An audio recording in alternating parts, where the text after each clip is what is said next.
ഏവർക്കും സ്വാഗതം. നമ്മൾ ഇന്ന് ട്രാൻസ്ഫോർമർ എന്ന ഒരു ഭാഗമാണ് പഠിക്കുക.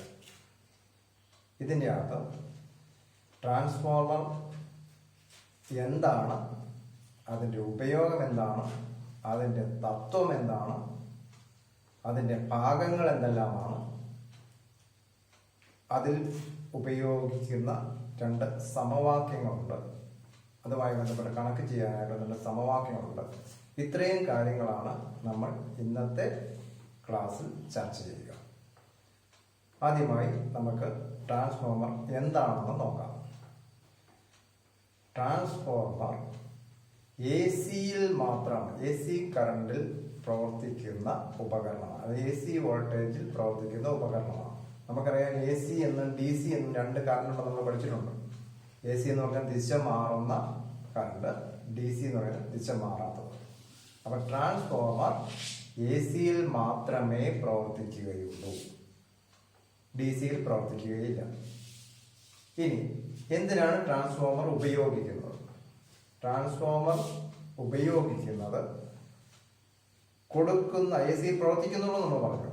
കൊടുക്കുന്ന AC വോൾട്ടേജിന്റെ അളവ് കൂട്ടുക അല്ലെങ്കിൽ കുറയ്ക്കുക, അതിനു വേണ്ടിയിട്ടാണ് ട്രാൻസ്ഫോർമർ ഉപയോഗിക്കുക.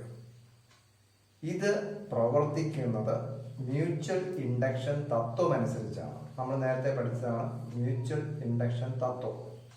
അപ്പൊ മ്യൂച്വൽ ഇൻഡക്ഷൻ തത്വം എന്ന് പറഞ്ഞാൽ എന്താണ്? നമ്മൾ ഒരേ കോറിൽ ചുറ്റിയ 2 കോയിലുകൾ നമ്മൾ പഠിച്ചായിരുന്നു.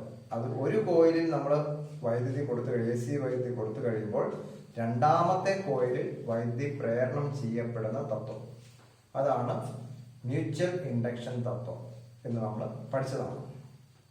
അപ്പോൾ നമുക്കറിയാം ട്രാൻസ്ഫോർമർ മ്യൂച്വൽ ഇൻഡക്ഷൻ തത്വം അനുസരിച്ചാണ് പ്രവർത്തിക്കുന്നതെങ്കിൽ അതിൻ്റെ അകത്ത് എത്ര കോയിൽ കാണണം? 2 കോയിൽ കാണണം.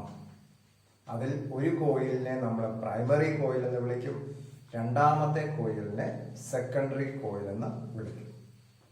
അപ്പൊ ഇത്രയും കാര്യം ആദ്യം ഒന്ന് ഓർത്തിരിക്കുക. ഒന്നുകൂടി പറയാം. ട്രാൻസ്ഫോർമർ AC വോൾട്ടേജിനെ കൂട്ടാനോ കുറയ്ക്കാനോ ഉപയോഗിക്കുന്ന ഒരു ഉപകരണമാണ്. ഇത് മ്യൂച്വൽ ഇൻഡക്ഷൻ തത്വം അനുസരിച്ചാണ് പ്രവർത്തിക്കുക. ഈ 2 കാര്യങ്ങൾ നമ്മൾ ഇപ്പോൾ ഓർത്തിരിക്കുക. ഇനി നമുക്ക് ഇച്ചിരിയും കൂടി അതിനെപ്പറ്റി വിശദമായിട്ട് പഠിക്കാനുണ്ട്. ഇനി നിങ്ങൾ ഇങ്ങോട്ടൊന്ന് ശ്രദ്ധിക്കുക. ഞാൻ ഇവിടെ ഒരു ട്രാൻസ്ഫോർമറിന്റെ പടം ഇവിടെ 2 ട്രാൻസ്ഫോർമറിന്റെ പടമുണ്ട്. ഈ 2 ട്രാൻസ്ഫോർമറും നിങ്ങളൊന്ന് ശ്രദ്ധിക്കുക. ഈ ട്രാൻസ്ഫോർമർ നമ്മൾ നേരത്തെ മ്യൂച്വൽ ഇൻഡക്ഷൻ പഠിച്ച പോലെ തന്നെ ഇവിടെ ഒരു കോറുണ്ട്. ഒരേ കോറിൽ ചുറ്റിയ 2 കോയിലാണ് ഉള്ളത്. അപ്പൊ നമ്മൾ നേരത്തെ മ്യൂച്വൽ ഇൻഡക്ഷൻ തത്വം പഠിച്ചപ്പോഴും അത് തന്നെയാണ് പഠിച്ചത്. ഒരേ കോറിൽ ചുറ്റി, ഇതാണ് കോർ. ഈ കോറിൽ ചുറ്റിയ 2 കോയിലുകൾ. അതിൽ ഒന്നാമത്തെ കോയിലിനെ നമ്മൾ പ്രൈമറി കോയിൽ എന്നും രണ്ടാമത്തെ കോയിലിനെ സെക്കൻഡറി കോയിൽ എന്നും വിളിക്കും. അപ്പൊ നമ്മൾ കൊടുക്കുന്നത് AC വോൾട്ടേജ് ആണെന്ന് പറഞ്ഞു. അപ്പൊ നമ്മൾ കൊടുക്കുന്നത് പ്രൈമറി കോയിലാണ്. നമ്മൾ ഇടതുവശത്തുള്ളതാണ് സാധാരണ പ്രൈമറി കോയിലായിട്ട് എടുക്കുക. അപ്പൊ അവിടെ IP എന്ന് എഴുതിയിരിക്കുന്ന ഇൻപുട്ടാണ്, നമ്മൾ കൊടുക്കുന്ന വോൾട്ടേജ്. ഈ ഒരു കോയിൽ കൊടുക്കുന്നു, ഈ ഒന്നാമത്തെ കോയിലിനെ നമ്മൾ പ്രൈമറി കോയിൽ എന്ന് വിളിക്കും. ഇനി നമ്മൾക്ക് ഇതിനകത്ത് AC വൈദ്യുതി കൊടുത്തു കഴിയുമ്പോൾ നമ്മൾ പഠിച്ച മ്യൂച്വൽ ഇൻഡക്ഷൻ തത്വം അനുസരിച്ച് എന്ത് ചെയ്യും? AC കടന്നു പോകുന്നതുകൊണ്ട് ഇവിടെ ഒരു കാന്തിക മണ്ഡലം ഉണ്ടാവും. ആ വ്യതിയാനം സംഭവിക്കുന്ന കാന്തിക മണ്ഡലം ഉണ്ടാവും.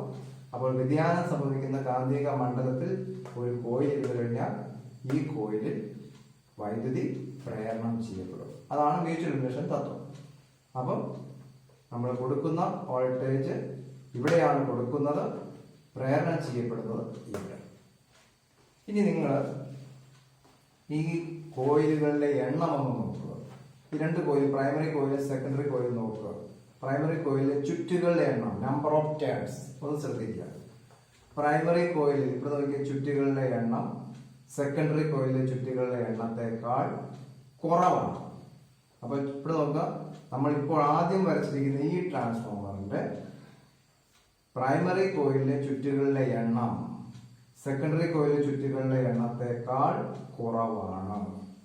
അങ്ങനെയെങ്കിൽ ഈ ട്രാൻസ്ഫോമറിനെ വിളിക്കുക. അപ്പൊ പ്രൈമറിയിൽ ചുറ്റുകളുടെ എണ്ണം കുറവും സെക്കൻഡറിയിൽ ചുറ്റുകളുടെ എണ്ണം കൂടുതലുമാണ് എങ്കിൽ നമ്മൾ അതിനെ വിളിക്കുന്നത് സ്റ്റെപ്പ് അപ്പ് എന്നാണ്. Step up transformer, step up transformer എന്നാണ്.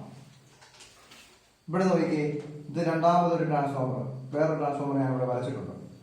ഇവിടെയും നമ്മൾ AC വോൾട്ടേജ്, ഇവിടെയും രണ്ട് കോയിലുണ്ട്. പ്രൈമറി കോയിലിൽ ചുറ്റുകളുടെ എണ്ണം നോക്കുക, സെക്കൻഡറി കോയിലിൽ ചുറ്റുകളുടെ എണ്ണം കൊണ്ട് നോക്കുക. ഇവിടെ പ്രൈമറി കോയിലിൽ ചുറ്റുകളുടെ എണ്ണം കൂടുതലാണ്, സെക്കൻഡറി കോയിൽ ചുറ്റുകളുടെ എണ്ണം കുറവാണ്.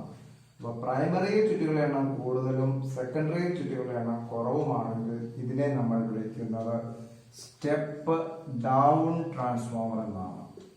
അപ്പോൾ രണ്ട് തരത്തിലുള്ള ട്രാൻസ്ഫോമറുകളാണുള്ളത്, സ്റ്റെപ്പ് അപ്പും സ്റ്റെപ്പ് ഡൗണും. സ്റ്റെപ്പ് അപ്പ് ആണെങ്കിൽ പ്രൈമറിയിൽ ചുറ്റികളുടെ എണ്ണം കുറവും സെക്കൻഡറിയിൽ ചുറ്റികളുടെ എണ്ണം കൂടുതലുമായിരിക്കും. സ്റ്റെപ്പ് ഡൗൺ ആണെങ്കിൽ പ്രൈമറിയിൽ ചുറ്റികളുടെ എണ്ണം കൂടുതലും സെക്കൻഡറിയിൽ ചുറ്റികളുടെ എണ്ണം കുറവുമായിരിക്കും. അപ്പൊ അതൊരു പ്രത്യേകത. സ്റ്റെപ്പ് അപ്പ് സ്റ്റെപ്പ് ഡൗൺ നമ്മൾ തിരിച്ചറിയാനായിട്ട് നിങ്ങൾ എപ്പോഴും എന്ത് നോക്കണം? സെക്കൻഡറി കോയിലിലേക്ക് നോക്കണം. സെക്കൻഡറി കോയിലിൽ ചുറ്റികളുടെ എണ്ണം കൂടുതലാണെങ്കിൽ അത് എപ്പോഴും സ്റ്റെപ്പ് അപ്പ് ആയിരിക്കും. സെക്കൻഡറി കോയിൽ ചുറ്റികളുടെ എണ്ണം കുറവാണെങ്കിൽ അത് സ്റ്റെപ്പ് ഡൗൺ ആയിരിക്കും. ഇനി നോക്കുക, വേറൊരു കാര്യം ഇവിടെ ശ്രദ്ധിക്കാനുണ്ട്. സ്റ്റെപ്പ് അപ്പ് സെക്കൻഡറി ചുറ്റുകളുടെ എണ്ണം കൂടുതൽ, പ്രൈമറി ചുറ്റുകളുടെ എണ്ണം കുറവ്.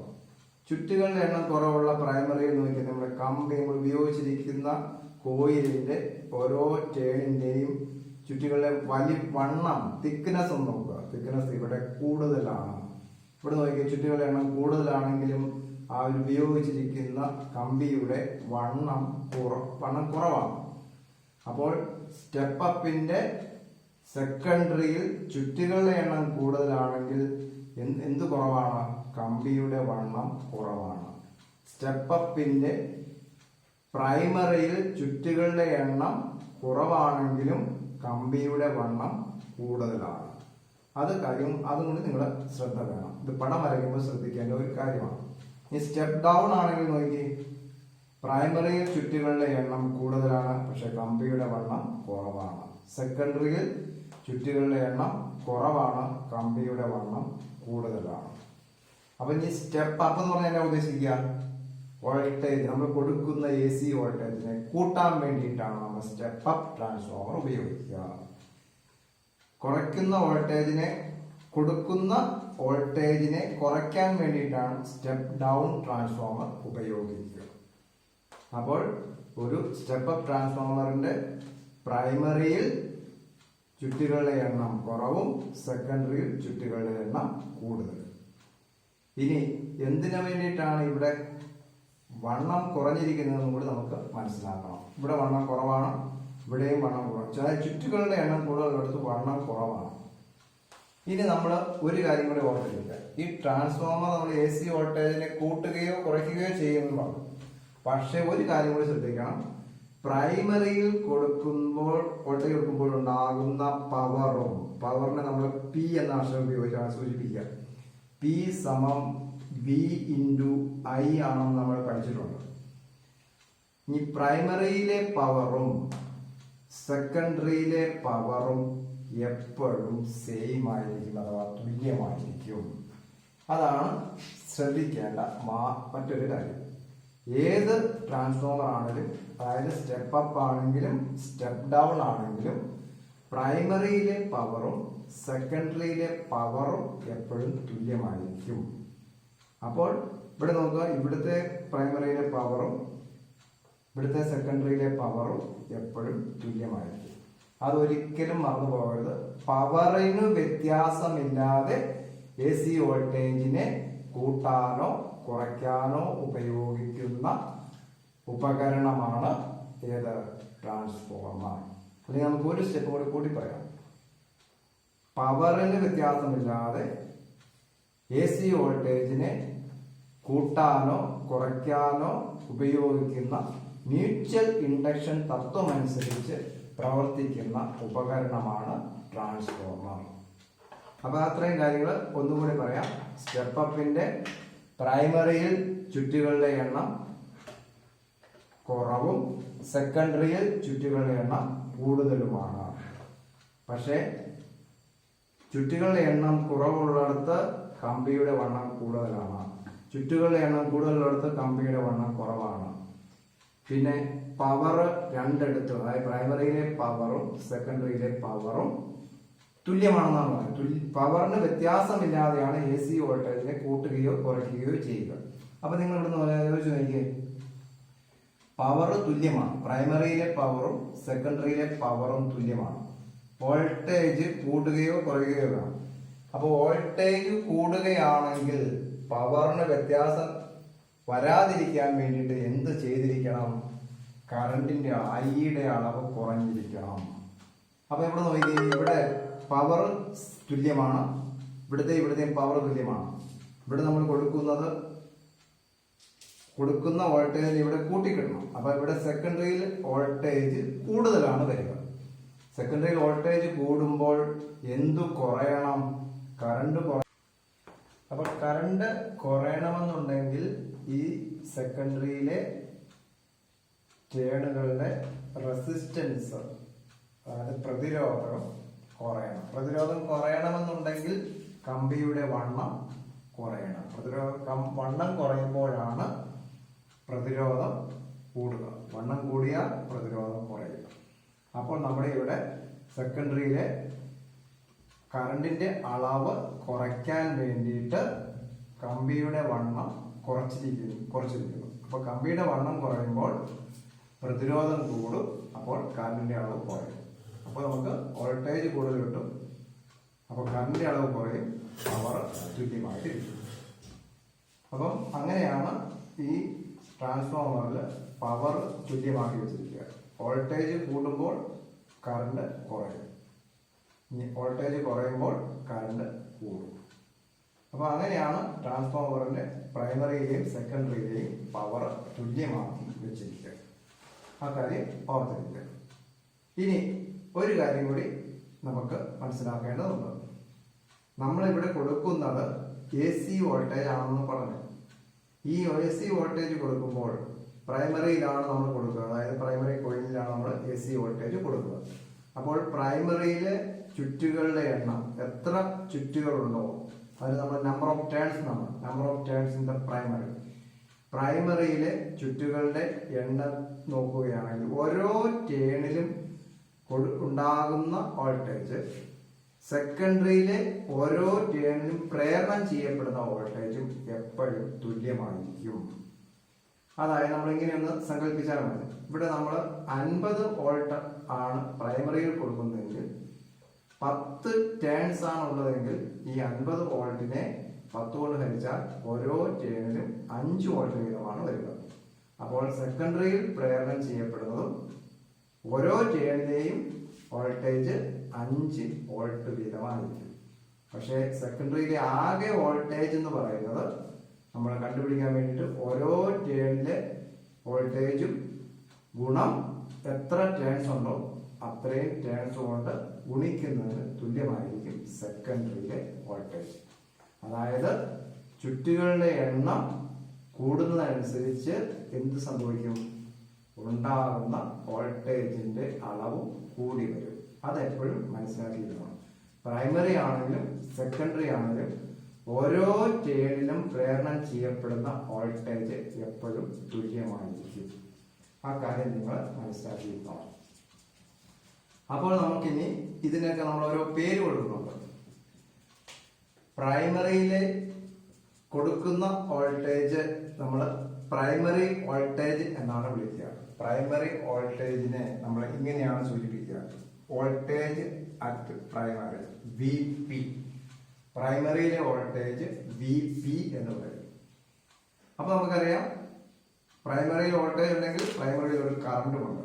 അപ്പൊ പ്രൈമറിയിലെ കറണ്ടിനെ നമ്മൾ ഐ പി എന്ന് സൂചിപ്പിക്കും. അപ്പോൾ അതുപോലെ സെക്കൻഡറിയിലെ വോൾട്ടേജിനെ നമ്മൾ വി എസ് എന്ന് പറയും. വോൾട്ടേജ് അറ്റ് സെക്കൻഡറിയിലെ വോൾട്ടേജ്. അപ്പോൾ സെക്കൻഡറിയിലെ കറണ്ട് അപ്പോൾ നമ്മൾ എങ്ങനെ സൂചിപ്പിക്കും? IS. ഇങ്ങനെ 4 ടേമുകൾ അവിടെ വരുന്നുണ്ട്. VP, VS, IP, IS. VP എന്ന് പറയുന്നത് പ്രൈമറിയിലെ വോൾട്ടേജ്, VS എന്ന് പറയുന്നത് സെക്കൻഡറിയിലെ വോൾട്ടേജ്, IP എന്ന് പറയുന്നത് പ്രൈമറിയിലെ പവറല്ല പ്രൈമറിയിലെ കറണ്ട്, IS എന്ന് പറയുന്നത് സെക്കൻഡറിയിലെ കറണ്ട്. അപ്പം ഇത് തമ്മിൽ ബന്ധിപ്പിക്കുന്ന ഒരു സമവാക്യമുണ്ട്. അതായത് പവറുമായിട്ട് ബന്ധപ്പെട്ട ഒരു സമവാക്യമുണ്ട്, വോൾട്ടേജും നമ്പർ ഓഫ് ടേൺസും തമ്മിൽ ബന്ധിപ്പിക്കുന്ന ഒരു സമവാക്യമുണ്ട്. ഇനി നമ്മൾ നമ്പർ ഓഫ് ടേൺസിനെ സൂചിപ്പിക്കുന്ന ഓരോ ലെറ്റർ ഉണ്ട്. ഈ പ്രൈമറിയിലെ ചുറ്റുകളുടെ എണ്ണത്തെ നമ്മൾ NP എന്ന് പറയുന്ന നമ്പർ ഓഫ് ടേൺസ് ആണ്. NP എന്ന് പറയുന്ന പ്രൈമറിയിലെ ചുറ്റുകളുടെ എണ്ണം. അപ്പോൾ സെക്കൻഡറിയിലെ ചുറ്റുകളുടെ എണ്ണം NS എന്ന് സൂചിപ്പിക്കും. അപ്പൊ നമ്മൾക്ക് പ്രൈമറിയുമായി ബന്ധപ്പെട്ട് വോൾട്ടേജ് ഉണ്ട്, അതിന് നമ്മൾ VP എന്ന് സൂചിപ്പിക്കും. കറണ്ട് ഉണ്ട്, അതിന് നമ്മൾ IP എന്ന് സൂചിപ്പിക്കും. ചുറ്റുകളുടെ എണ്ണം നമ്പർ ഓഫ് ടേൺസ് ഉണ്ട്, അതിന് NP എന്ന് സൂചിപ്പിക്കും. സെക്കൻഡറി ആണെങ്കിൽ വോൾട്ടേജിനെ VS സൂചിപ്പിക്കും, കറണ്ട് ആണെങ്കിൽ IS സൂചിപ്പിക്കും. ഇനി നമ്പർ ഓഫ് ടേൺസ് ചുറ്റുകളുടെ എണ്ണമാണെങ്കിൽ NS എന്ന് സൂചിപ്പിക്കും. ഇനി നമുക്ക് ഇവ തമ്മിൽ ബന്ധിപ്പിക്കുന്ന 2 സമവാക്യങ്ങളുണ്ട്. പവർ സെയിം ആണെന്ന് നമ്മൾ പറഞ്ഞു. പവറിന് വ്യത്യാസമില്ലാതെ വോൾട്ടേജിനെ കൂട്ടുകയോ കുറയ്ക്കുകയോ ആണ് ട്രാൻസ്ഫോർമർ ചെയ്യുക. ഇനി നമ്മൾ ഇതിന്റെ വോൾട്ടേജും ചുറ്റുകളുടെ എണ്ണവും തമ്മിൽ ബന്ധിപ്പിക്കുന്ന ഒരു സമവാക്യമുണ്ട്. ആ സമവാക്യം എന്താണെന്ന് നോക്കാം. ആ 2 സമവാക്യം വളരെ പ്രധാനപ്പെട്ട 2 പ്രൈമറി ചുറ്റുകളുടെ എണ്ണവും നമ്പർ ഓഫ് ടേൺസും. ചുറ്റുകളുടെ എണ്ണവും വോൾട്ടേജ്, അതായത് പ്രൈമറിയിലെ ചുറ്റുകളുടെ എണ്ണം പ്രൈമറിയിലെ വോൾട്ടേജ്, സെക്കൻഡറിയിലെ ചുറ്റുകളുടെ എണ്ണം സെക്കൻഡറിയിലെ വോൾട്ടേജ്. ഇവ തമ്മിൽ ബന്ധിപ്പിക്കുന്ന സമവാക്യമാണ് അതിനാണ് VS by VP is equal to NS by NP. VS by VP is equal to NS by NP. അപ്പൊ ഇതിൽ VS എന്ന് പറയുന്നത് സെക്കൻഡറിയിലെ വോൾട്ടേജ്, VP എന്ന് പറയുന്നത് പ്രൈമറിയിലെ വോൾട്ടേജ്, NS എന്ന് പറയുന്നത് സെക്കൻഡറിയിലെ ചുറ്റുകളുടെ എണ്ണം, NP എന്ന് പറയുന്നത് പ്രൈമറിയിലെ ചുറ്റുകളുടെ എണ്ണം. ഇത് ഒരു സമവാക്യമാണ്. അതായത് ഏതൊക്കെ തമ്മിൽ ബന്ധിപ്പിക്കുന്ന സമവാക്യമാണ്? പ്രൈമറിയിലെയും സെക്കൻഡറിയിലെയും ചുറ്റുകളുടെ എണ്ണവും വോൾട്ടേജും തമ്മിൽ ബന്ധിപ്പിക്കുന്ന സമവാക്യം. ഇനി ഓർത്തിരിക്കുക, നമുക്കിവിടെ പറഞ്ഞു ഓരോ പ്രൈമറി ആണെങ്കിലും സെക്കൻഡറിയിലും ഓരോ ടേണിലും പ്രേരണം ചെയ്യപ്പെടുന്ന വോൾട്ടേജ് തുല്യമാണെന്ന് നമ്മൾ പഠിച്ചു. അപ്പോൾ ഓരോ പ്രൈമറി കോയിലിലും സെക്കൻഡറി കോയിലിലും ഉണ്ടാകുന്ന ആകെ വോൾട്ടേജും ചുറ്റുകളുടെ എണ്ണവും തമ്മിൽ ബന്ധമുണ്ട്. അതായത് പ്രൈമറിയിലെ ചുറ്റുകളുടെ എണ്ണം കുറവാണെങ്കിൽ അവിടെ ഉണ്ടാകുന്ന വോൾട്ടേജ് കുറവായിരിക്കും. സെക്കൻഡറിയിലെ ചുറ്റുകളുടെ എണ്ണം കൂടുതലാണെങ്കിൽ അവിടെ ഉണ്ടാകുന്ന വോൾട്ടേജ് കൂടുതലായിരിക്കും. അതായത് നമ്പർ ഓഫ് ടേൺസും വോൾട്ടേജും നേരനുപാതം, ഡയറക്ട്ലി പ്രൊപ്പോർഷണൽ ആണ്. അപ്പം ആ കാര്യം നിങ്ങൾ മനസ്സിലെപ്പോഴും ഓർത്തിരിക്കണം. ഇനി നമ്മൾ പവർ സെയിം ആണെന്ന് നമ്മൾ പറഞ്ഞു. പവർ എപ്പോഴും സെയിം ആണ്. അതായത് പ്രൈമറിയിലെ പവറും സെക്കൻഡറിയിലെ പവറും എപ്പോഴും തുല്യമായിരിക്കും. അപ്പോൾ പ്രൈമറിയിലെ പവർ കണ്ടുപിടിക്കുവാനായിട്ട് നമ്മൾ ഉപയോഗിക്കുന്നത് ഏത് സമവാക്യമാണ്? പവർ കണ്ടുപിടിക്കാൻ വോൾട്ടേജ് ഇൻറ്റു കറണ്ട്. ഇനി പ്രൈമറിയിലെ പവറും സെക്കൻഡറിയിലെ പവറും. അപ്പോൾ പ്രൈമറിയിലെ പവർ P1 എന്നെടുത്താൽ പ്രൈമറിയിലെ പവർ എന്ന് പറയുന്നത് പ്രൈമറിയിലെ വോൾട്ടേജിനെ പ്രൈമറിയിലെ കറണ്ട് കൊണ്ട് ഗുണിക്കുക. പ്രൈമറിയിലെ വോൾട്ടേജ് എന്ന് പറയുന്നത് VP, ഇനി പ്രൈമറിയിലെ കറണ്ട് എന്ന് പറയുന്നത് IP. ഇനി സെക്കൻഡറിയിലെ പവർ അത് നമ്മൾ P2 എന്നെടുത്താൽ സെക്കൻഡറിയിലെ പവർ കണ്ടുപിടിക്കുവാൻ സെക്കൻഡറിയിലെ വോൾട്ടേജ് അതായത് VS ഇൻറ്റു സെക്കൻഡറിയിലെ കറണ്ട് IS. ഇനി നമ്മൾ എന്താ പഠിച്ചത്? ഒരു ട്രാൻസ്ഫോമറിന്റെ പ്രൈമറിയിലെയും സെക്കൻഡറിയിലെയും പവർ തുല്യമായിരിക്കും. പവറിന് വ്യത്യാസമില്ലാതെയാണ് നമ്മൾ സ്റ്റെപ്പ് അപ്പ് ട്രാൻസ്ഫോമർ ആണെങ്കിലും സ്റ്റെപ്പ് ഡൗൺ ട്രാൻസ്ഫോമർ ആണെങ്കിലും പ്രൈമറിയിലെ പവറും സെക്കൻഡറിയിലെ പവറും എപ്പോഴും തുല്യമായിരിക്കും. അതായത് P1 = P2, അതായത് VP × IP = VS × IS.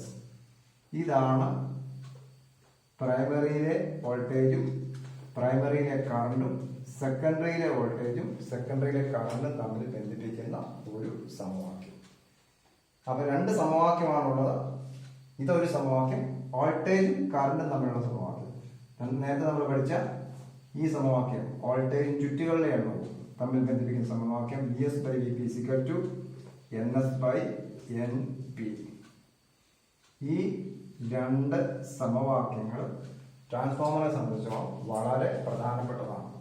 ഇത് വെച്ചുകൊണ്ട് പരീക്ഷയ്ക്ക് പ്രോബ്ലംസ് ചോദിക്കും. അപ്പൊ നിങ്ങൾ ഓർത്തിരിക്കുക, ഈ രണ്ട് സമവാക്യങ്ങൾ ഓർത്തിരിക്കുക, ഇതിലെ ഓരോ ടേംസും ഓർത്തിരിക്കുക. VP എന്ന് പറയുന്നത് പ്രൈമറി വോൾട്ടേജ്, IP എന്ന് പറയുന്നത് പ്രൈമറി കറണ്ട്, VS എന്ന് പറയുന്നത് സെക്കൻഡറി വോൾട്ടേജ്, IS എന്ന് പറയുന്നത് സെക്കൻഡറി കറണ്ട്, NS എന്ന് പറയുന്നത് നമ്പർ ഓഫ് ടേൺസ് ഇൻ സെക്കൻഡറിയിലെ ചുറ്റുകളുടെ എണ്ണം, NP എന്ന് പറയുന്നത് പ്രൈമറിയിലെ ചുറ്റുകളുടെ എണ്ണം. ഇനി നമുക്ക് ട്രാൻസ്ഫോമറിനെ പറ്റി ഒന്ന് രണ്ട് കാര്യങ്ങൾ കൂടി അറിഞ്ഞിരിക്കുക. ഇത് നമ്മൾ പരീക്ഷയ്ക്ക് ചിലപ്പോൾ ചോദിക്കും. ട്രാൻസ്ഫോമറിന്റെ പ്രൈമറിയിലെയും സെക്കൻഡറിയിലെയും ചുറ്റുകളുടെ എണ്ണം, ആ തമ്മിലുള്ള വ്യത്യാസം, അല്ലെങ്കിൽ പ്രൈമറി കോയിലും സെക്കൻഡറി കോയിലും തമ്മിലുള്ള വ്യത്യാസങ്ങൾ എന്തെല്ലാമാണ്. അപ്പൊ അത് ഓർത്തിരിക്കാൻ വേണ്ടിയിട്ട് നിങ്ങൾ എപ്പോഴും സ്റ്റെപ്പ് അപ്പ് ആണെങ്കിലും സ്റ്റെപ്പ് ഡൗൺ ആണെങ്കിലും സെക്കൻഡറിയിലെ മാത്രം പഠിക്കുക. അപ്പൊ നമുക്ക് രണ്ടിന്റെയും കാണാപ്പാടം പഠിക്കേണ്ട ആവശ്യമില്ല. നിങ്ങൾ സ്റ്റെപ്പ് അപ്പിന്റെ, ഇതിപ്പോൾ നമ്മൾ വരച്ചിരിക്കുന്ന സ്റ്റെപ്പ് അപ്പ് ആണ്, സ്റ്റെപ്പ് അപ്പിന്റെ സെക്കൻഡറിയിലെ കാര്യം മാത്രം ഓർക്കുക.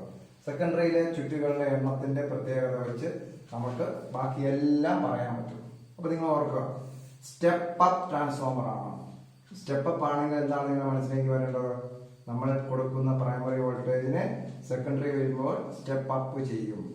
അപ്പോൾ സ്റ്റെപ്പ് അപ്പ് ചെയ്യണമെന്നുണ്ടെങ്കിൽ സെക്കൻഡറിയിൽ എപ്പോഴും ചുറ്റുകളുടെ എണ്ണം കൂടുതലായിരിക്കും. ചുറ്റുകളുടെ എണ്ണം കൂടുതലാണെങ്കിൽ അവിടെ എന്ത് കൂടുതലായിരിക്കും? വോൾട്ടേജ് കൂടുതലായിരിക്കും. അപ്പൊ നമുക്കതൊന്ന് നമ്മൾക്ക് ഒരു പ്രത്യേകം ഒന്ന് എഴുതാം. സെക്കൻഡറിയിലെ പ്രത്യേകത, ഇപ്പൊ ട്രാൻസ്ഫോമറിന്റെ പ്രൈമറി സെക്കൻഡറി തമ്മിൽ താരതമ്യം ചെയ്യാൻ ചോദിച്ചാൽ നിങ്ങൾക്ക് സ്റ്റെപ്പ് അപ്പിന്റെ സെക്കൻഡറിയിലെ കാര്യം മാത്രം ഓർത്തിരിക്കുക. വോൾട്ടേജ് എപ്പോഴും എവിടെ കൂടുതലായിരിക്കും? സ്റ്റെപ്പ് അപ്പ് ആണെങ്കിൽ എപ്പോഴും വോൾട്ടേജ് കൂടുതലായിരിക്കും, അതായത് VS കൂടുതലായിരിക്കും. ഇനി ചുറ്റുകൾ വോൾട്ടേജ് കൂടുതലാണെങ്കിൽ അവിടെ എന്ത് കൂടുതലായിരിക്കും? നമ്പർ ഓഫ് ടേൺസ്, സെക്കൻഡറിയിലെ നമ്പർ ഓഫ് ടേൺസ് കൂടുതലായിരിക്കും. അപ്പം സ്റ്റെപ്പ് അപ്പിന്റെ സെക്കൻഡറിയിലെ കാര്യം മാത്രം ഓർക്കുക. അതില് ഓർക്കുക, സ്റ്റെപ്പ് അപ്പ് ആണെങ്കിൽ എപ്പോഴും സെക്കൻഡറിയിൽ വോൾട്ടേജ് കൂടുതലായിരിക്കും. വോൾട്ടേജ് കൂടാനുള്ള കാരണം അവിടെ നമ്പർ ഓഫ് ടേൺസ് കൂടുതലായിരിക്കും. ഇത് രണ്ടും കൂടുതലാണ്. ഇനി നോക്കിയേ, ഇവിടെ നമുക്ക് വോൾട്ടേജ് കൂടുതലാണ് സെക്കൻഡറിയിൽ വോൾട്ടേജ് കൂടുതലാണെങ്കിൽ കറണ്ട് എങ്ങനെയായിരിക്കും? സെക്കൻഡറിയിലെ കറണ്ട് കുറവായിരിക്കണം, IS ലെസ് ആയിരിക്കണം, കുറവായിരിക്കും. വോൾട്ടേജും കറണ്ടും, അതായത് പവർ എപ്പോഴും തുല്യമാണ്. അപ്പൊ വോൾട്ടേജ് കൂടുതലാണെങ്കിൽ കറണ്ട് കുറവായിരിക്കും. ഇനി കറണ്ട് കുറയണമെന്നുണ്ടെങ്കിൽ നമുക്കറിയാം, ഓരോ ചുറ്റിന്റെയും കമ്പിയുടെ വണ്ണം എന്തായിരിക്കണം? കുറവായിരിക്കണം, അതായത് റെസിസ്റ്റൻസ് കൂടിയിരിക്കണം. റെസിസ്റ്റൻസ് കൂടുന്നത് തിക്നെസ് കുറയുമ്പോഴാണ്. അപ്പോൾ തിക്നെസ് സെക്കൻഡറിയിലെ ചുറ്റുകളിലെ ഓരോ ചുറ്റിന്റെയും തിക്നെസ്, വണ്ണം, തിക്നെസ് എപ്പോഴും എന്തായിരിക്കും? ലെസ് ആയിരിക്കും. ഇത് രണ്ടും കൂടുതലായിരിക്കും, മോർ. അപ്പം നമ്മൾ ഒരു ട്രാൻസ്ഫോമറിന്റെ പ്രത്യേകതകൾ ചോദിച്ചാൽ നിങ്ങൾ ഓർത്തിരിക്കേണ്ട ഒരു കാര്യം, നിങ്ങൾ എല്ലാം കൂടി പഠിച്ചു കഴിഞ്ഞാൽ നിങ്ങൾക്ക് കൺഫ്യൂഷൻ ആവും. അപ്പൊ നിങ്ങൾ ഒരു സ്റ്റെപ്പ് അപ്പ് ട്രാൻസ്ഫോമറിന്റെ സെക്കൻഡറിയിലെ പ്രത്യേകതകൾ മാത്രം ഓർത്തിരിക്കുക. അപ്പൊ നിങ്ങളുടെ മനസ്സിലേക്ക് എന്ത് വരണം? സെക്കൻഡറിയിൽ എപ്പോഴും വോൾട്ടേജ് കൂടുതലായിരിക്കും. സെക്കൻഡറിയിൽ വോൾട്ടേജ് കൂടുതൽ, VS എപ്പോഴും കൂടുതലായിരിക്കും. വോൾട്ടേജ് കൂടുതലാണെങ്കിൽ എന്ത് കൂടിയിട്ടാണ് വോൾട്ടേജ് കൂടുക?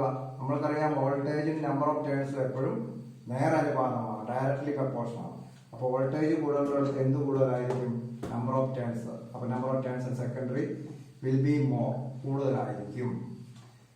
അപ്പം VSഉം NSഉം ഒരു സ്റ്റെപ്പ് അപ്പ് ട്രാൻസ്ഫോമറിന്റെ സെക്കൻഡറിയിൽ കൂടുതലായിരിക്കും.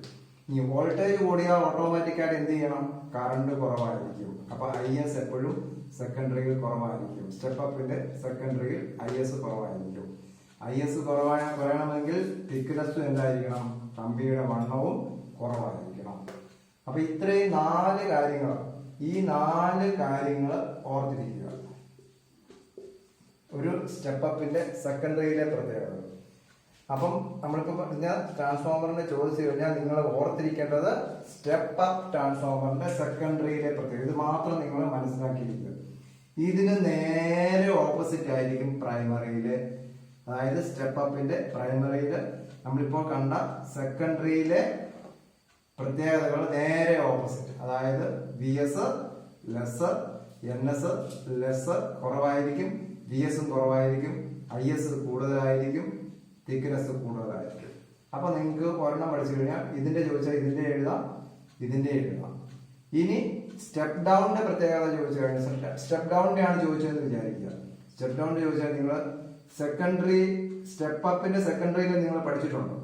അപ്പൊ അത് തന്നെയായിരിക്കും സ്റ്റെപ്പ് ഡൗണിന്റെ പ്രൈമറിയിൽ.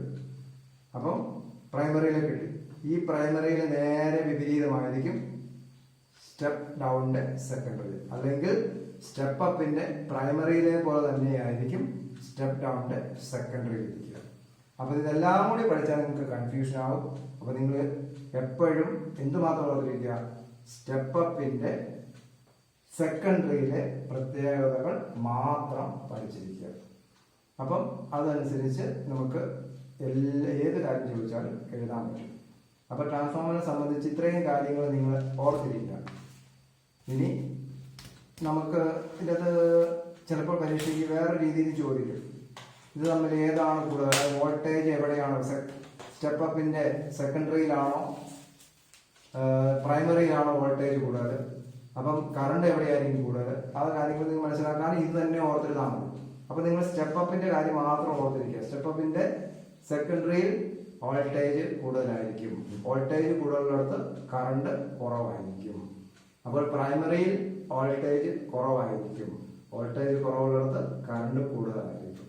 സ്റ്റെപ്പ് ഡൗണിന്റെ സെക്കൻഡറിയിൽ വോൾട്ടേജ് കുറവായിരിക്കും. വോൾട്ടേജ് കുറവാണെങ്കിൽ അവിടെ കറണ്ട് കൂടുതലായിരിക്കും. സ്റ്റെപ്പ് അപ്പിന്റെ പ്രൈമറിയിൽ വോൾട്ടേജ് കൂടുതലായിരിക്കും. വോൾട്ടേജ് കൂടുതലാണെങ്കിൽ കറണ്ട് കുറവായിരിക്കും. ഇനി കറണ്ട് കുറവുള്ളിടത്ത് എപ്പോഴും തിക്നെസ്സും കുറവായിരിക്കും. അത്രയും കാര്യങ്ങൾ ഓർത്തിരുന്നാൽ നിങ്ങൾക്ക് ഇതുമായി ബന്ധപ്പെട്ട വന്ന ഏത് ചോദ്യങ്ങൾക്കും ഉത്തരം എഴുതാൻ പറ്റും. പക്ഷെ എഴുതുന്നതിന് മുമ്പ് ആലോചിച്ച് നോക്കുക, തന്നിരിക്കുന്നത് ഏത് ട്രാൻസ്ഫോമർ ആണ്, സ്റ്റെപ്പ് അപ്പ് ആണോ സ്റ്റെപ്പ് ഡൗൺ ആണോ. അപ്പൊ നിങ്ങൾ സ്റ്റെപ്പ് അപ്പിന്റെ സെക്കൻഡറിയിലെ പ്രത്യേകതകൾ ഇതേ രീതിയിൽ ഓർത്തിരിക്കുക. അത് വെച്ചുകൊണ്ട് ബാക്കി എല്ലാത്തിന്റെയും ഉത്തരം എഴുതുക. അല്ലാതെ എല്ലാം കൂടി കാണാപ്പാഠം പഠിച്ചിട്ട് അവസാന പരീക്ഷയ്ക്ക് വരുമ്പോൾ തെറ്റിപ്പോകും. അപ്പൊ നമുക്ക് ഇതുമായി ബന്ധപ്പെട്ട 2 സമവാക്യങ്ങളാണുള്ളത്. ഏതൊക്കെയാണ്? വോൾട്ടേജും നമ്പർ ഓഫ് ടേൺസും തമ്മിൽ ബന്ധിപ്പിക്കുന്ന സമവാക്യം. VS/VP = NS/NP. ഇനി വോൾട്ടേജും കറണ്ടും തമ്മിൽ ബന്ധിപ്പിക്കുന്ന സമവാക്യം. VP/IP = VS/IS. ഇനി ഈ ഓരോ ട്രാൻസ്ഫോമറിന്റെ പ്രത്യേകത ഓർത്തിരിക്കുക. ഇത്രയും കാര്യങ്ങൾ അറിയാമെങ്കിൽ ഇതുമായി ബന്ധപ്പെട്ട് വരുന്ന ഏത് ചോദ്യങ്ങൾക്കും നിങ്ങൾക്ക് ഉത്തരം എഴുതാൻ പറ്റും. അതായത് മനസ്സിലാക്കി പഠിക്കുക. എന്താണ് ട്രാൻസ്ഫോമർ, അത് ഏതിലാണ് പ്രവർത്തിക്കുക, അതിന്റെ തത്വം എന്താണ്, അതിനകത്ത് എന്തൊക്കെ കാര്യങ്ങളാണ് ഉള്ളത്, അതുമായിട്ട് എങ്ങനെയാണ് ബന്ധപ്പെട്ടിരിക്കുന്നത്. ഇത്രയും കാര്യങ്ങൾ അറിയാമെങ്കിൽ നിങ്ങൾക്ക് ട്രാൻസ്ഫോമറിനെ സംബന്ധിച്ച ഏത് ചോദ്യവും ഏറ്റവും എളുപ്പമാണ്. കണക്ക് വന്നു കഴിഞ്ഞാൽ എളുപ്പമായിട്ട് സമവാക്യങ്ങൾ വെച്ചുള്ള കണക്കുകളേ ഉള്ളൂ. അപ്പം നിങ്ങൾക്ക് ഈ വീഡിയോ ഇഷ്ടമായി എന്ന് വിശ്വസിക്കുന്നു, മനസ്സിലായി എന്ന് വിശ്വസിക്കുന്നു. പുതിയൊരു വീഡിയോ അടുത്ത് വരുന്നു. നിങ്ങളത് സബ്സ്ക്രൈബ് ചെയ്യുക. ഇത് സബ്സ്ക്രൈബ് ചെയ്യുക. പുതിയ വീഡിയോയിലേക്ക് എല്ലാവർക്കും സ്വാഗതം.